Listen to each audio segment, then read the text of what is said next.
Non mais tu peux pas rouler en W garage à l'étranger. Les amis, avec Gabriel Consulting, j'ai fait 10 millions d'euros de chiffre d'affaires l'année dernière. Je dis pas ça pour me branler, mais c'est un peu lié aussi.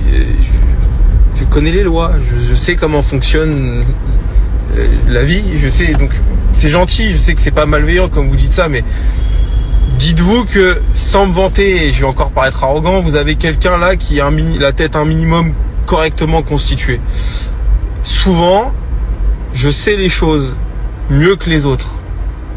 Vraiment, c'est sur les choses que je maîtrise. Attention, les choses que ça ne dit pas que je sais tout, mais je suis pas assez con pour envoyer ma M8 pour un rallye où on va être contrôlé et surcontrôlé par la police. On le sait, c'est comme ça.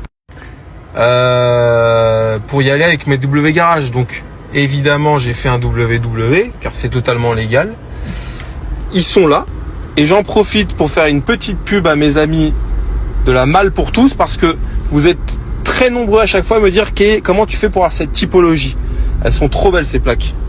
Et il y en a qu'un qui les fait, et je vous jure, pourtant vous le savez, à chaque fois j'approfondis le sujet, j'ai essayé de télécharger cette police parce que j'ai un logiciel pour faire des plaques, j'ai essayé de télécharger cette police, j'ai essayé de me renseigner sur internet tout, et j'arrive pas à la trouver cette police. Donc ils ont le secret. Donc moi j'achète mes plaques chez eux, la Malle pour tout, je vais les marquer sur Instagram, vous pouvez les commander, ils expédient. Vous dites que vous venez de ma part, je pense que vous aurez une petite réduction. Ils sont très gentils en plus, c'est des copains à moi, j'y vais depuis des années. Et eux font les plaques depuis peut-être 20 ans. Ils faisaient à l'époque les plaques pour la Bugatti Veyron d'Akram, la bleue, que tout le monde connaît. Si vous regardez bien les plaques, elles viennent de chez eux. Et d'ailleurs, dans leur atelier, il y a des photos de voitures qu'ils ont fait. Ils ont fait des Bugatti Veyron, je crois qu'ils ont des Ford GT40, enfin ils ont des trucs de fou. Donc voilà, je vous invite à les contacter.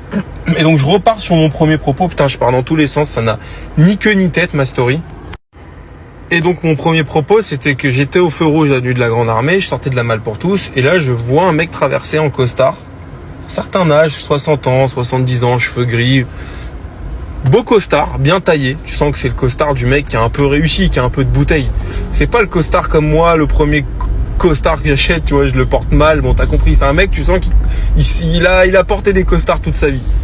Et je sais pas pourquoi l'image, elle m'a marqué. Le gars, il traverse, et il s'envoyait une agendas dans la gueule, comme ça, mais comme son plaisir de la journée, comme sa parenthèse de la journée, tu vois.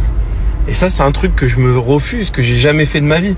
Me prendre 10 minutes dans ma journée pour me bouffer une glace. Pourtant, Dieu sait que j'aime les glaces. Et tu vois, je me dis, je veux pas attendre l'âge de ce monsieur. Il avait l'air heureux, hein, ce gars. Vraiment, il mangeait sa glace. Trop bonne. En plus, c'était aux amandes avec du chocolat autour. J'adore cette glace. Et tu vois, les plaisirs de la vie, c'est entre 99 emmerdes, s'envoyer une glace dans sa journée, en traversant une avenue, entre deux rendez-vous, dans un beau costard. Et bon, voilà, c'est fou, mais c'est un truc que j'ai retenu. Putain, il a l'air ça.